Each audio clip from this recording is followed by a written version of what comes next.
Kolopaking, trah keturunan Ki Ageng Mangir. Kalau ingin merunut alur silsilah trah Kolopaking, harus diawali dengan masa pernikahan Ki Ageng Mangir dengan Raden Ayu Pembayun, putri Panembahan Senopati. Pernikahan kontroversial antara dua kubu yang bermusuhan itu melahirkan Bagus Maduseno.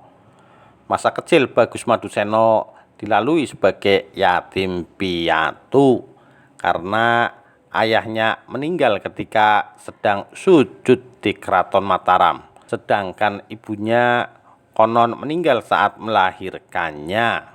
Pada masa remaja, Maduseno mengembara ke arah barat sampai di daerah Waja, diambil menantu oleh Pangeran Hadi.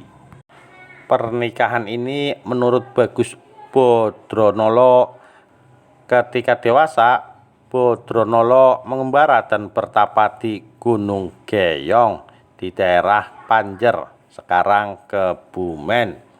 Bodronolo menjadi murid Ki Ajar Geseng dan diambil menantu oleh Ki Buyut Wanapatra. Dari pernikahan ini Bodronolo menurunkan 3 orang putra, Ki Bagus Curigo, Ki Bagus Kertodipo, dan Ki Bagus Kertowongso. Di kemudian hari, Ki Bagus Kertowongso memperoleh gelar Kolopaking I dari Sunan Amangkurat I yang sedang melarikan diri dari Istana Mataram. Pada waktu itu terjadi peperangan di Keraton Mataram, di mana Amangkurat I dikalahkan oleh Trunojoyo. Akibatnya Amangkurat I meninggalkan istana untuk mencari bantuan pada perwakilan kompeni di Cirebon. Perjalanannya ke barat melalui daerah Panjer. Pada saat sampai di Kali Panjer, kondisi fisik Amangkurat I sakit dan lemah. Tidak mungkin melanjutkan perjalanan. Karena hari sudah malam, rombongan pun menginap di kediaman Ki Kertowongso.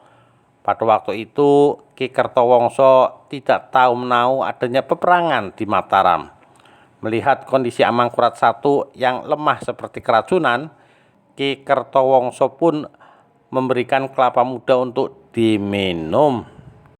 Namun karena suasana malam gelap dan hujan, Ki Kertowongso salah ambil kelapa yang sudah kering atau klopo aking. Namun begitu diminum, ternyata Amangkurat I langsung sembuh dan segar kembali. Sebagai hadiah, Ki Kertowongso diberi gelar dan pangkat Raden Tumenggung Kolopaking dari asal kata klopo dan aking. Dia juga diberi kekuasaan sebagai Adipati Panjer dan dinikahkan dengan putrinya Dewi Mulat atau Klenting Abang. Sejak saat itu, tahun 1677, dinasti Kolopaking mulai dikenal orang. Yang terakhir menjabat adalah Adipati Kolopaking IV, yang pada waktu itu menyatakan diri berada di belakang perjuangan Pangeran Diponegoro. Setelah Pangeran Diponegoro berhasil ditipu Belanda dan ditangkap di Magelang, keluarga Kolopaking pun disingkirkan oleh Belanda. Semua yang berbau Kolopaking, baik nama, cerita, atau adat harus dihilangkan. Sejak tahun 1833, bersamaan dengan berakhirnya Perang Diponegoro, dinasti Kolopaking pun ikut berakhir. Walaupun begitu, keluarga Kolopaking diam-diam tetap berjuang dengan gigih melawan Belanda, dan Belanda sering dibuat kewalahan.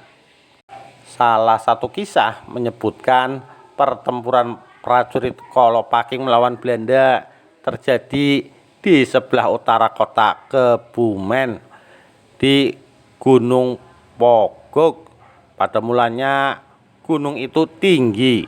Konon oleh Kolopaking kemudian gunung tersebut dipotong dengan kerisnya untuk menutup celah perlindungan sehingga gunung yang dipotong tersebut menjadi pogok. Pada kesempatan berikutnya, potongan gunung itu konon oleh Adipati Arung Binang IV dicongkel memakai tongkat pusakanya dan dilempar ke arah timur dan jatuh di pesawahan. Tempat jatuhnya tersebut kemudian disebut sebagai Gunung Gendak yang sekarang menjadi perumahan rumah sakit Jatimulyo dan disebut pula dengan nama Gunung Malang Kencana. Dari waktu ke waktu terjadi tawar-menawar dari pihak Belanda. Atas tawaran damai tersebut, keluarga Kolopaking bersedia menghentikan perlawanan asal keturunannya diangkat menjadi bupati. Belanda mengabulkan permintaan tersebut dengan catatan tidak memakai nama Kolopaking. Selanjutnya, dua anak Kolopaking diangkat menjadi bupati. Yang pertama di Kabupaten Karanganyar dengan nama Raden Tumenggung Kertinegoro, dan yang kedua di Banjarnegara dengan nama Raden Tumenggung Joyonegoro. Politik adu domba Belanda selanjutnya memunculkan perseteruan antara Adipati Kolopaking IV dengan Adipati Arung Binang IV dari Kuto Winangun. Pada puncak permusuhan, Kolopaking IV bertempur 1 lawan 1 dengan Adipati Arung Binang di tengah pesawahan. Diceritakan pertempuran itu berjalan cukup melelahkan. Keduanya mempunyai kekuatan berimbang. Setelah pertempuran berjalan cukup lama, lengan Kolopaking IV tergores tombak Arung Binang IV dan mengeluarkan darah. Selama ini, siapa saja yang tergores tombak Arung Binang IV pasti langsung mati. Anehnya, Kolopaking IV tetap segar bugar. Bahkan konon darah yang jatuh malah menjelma menjadi ular-ular berbisa dan memburu Arung Binang IV. Terpaksa Arung Binang melarikan diri menghindari kejaran ular-ular berbisa tersebut. Karena pertempuran antar kedua adipati itu berlangsung sangat kuat, maka tempat tersebut kemudian dinamakan Sikenceng, sekarang dekat Stadion Candra di Muka.